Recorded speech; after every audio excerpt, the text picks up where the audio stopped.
Så jeg synes jo, at når vi nu samles her i Adelgade 80, så må vi hellere få overstået det med at hylde den tidligere ejer.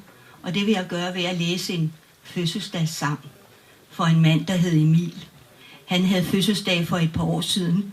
Normalt så har han det hvert år, men det år, der synes jeg så, at denne her med lavkage og hjem til chokolade, den var lidt forkert til ham, så jeg betænkte ham med en anden.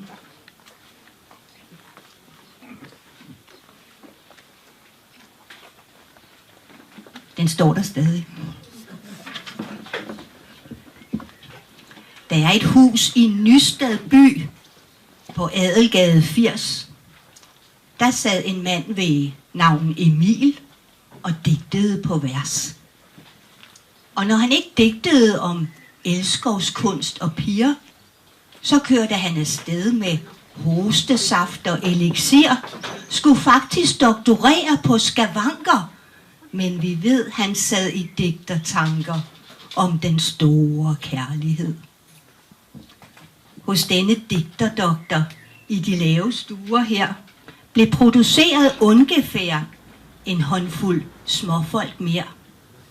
Og mens Emil sad tankefuld med penneskaft og blæk og rimede på hjerte og på smerte i et væk, så lappede Karoline sine poders buksebag og gjorde rent og lavede mad hver evig eneste dag.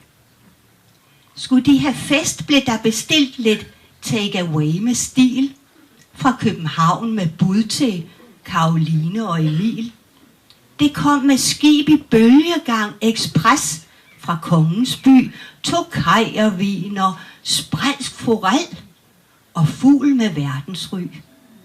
Så tog den mætte digterdoktor digterpennen frem, mens Karoline vaskede op til klokken den var 5. Han rejste med en adelsfrøken, som var blevet sløj. Der sad hun ved hans side i sit fine søndagstøj. Han doktorerede flittigt de skavanker, han kunne se, men den jomfru synede hen, og også mere end det. Han vendte hjem alene, mens hun lå i sorten jord, hvor elven synger bjergets sang, og høje popler gror. I dette hus, i denne by, skal minderne bestå, hvor Karoline stegte bøf og skrubbede de små. Den kære digterdoktor doktorerede med flid og målte damehjerters puls, og det på overtid. Så griflede han i lampeskær en kærlig ritornel, mens Adelgade faldt til ro, og dagen gik på held.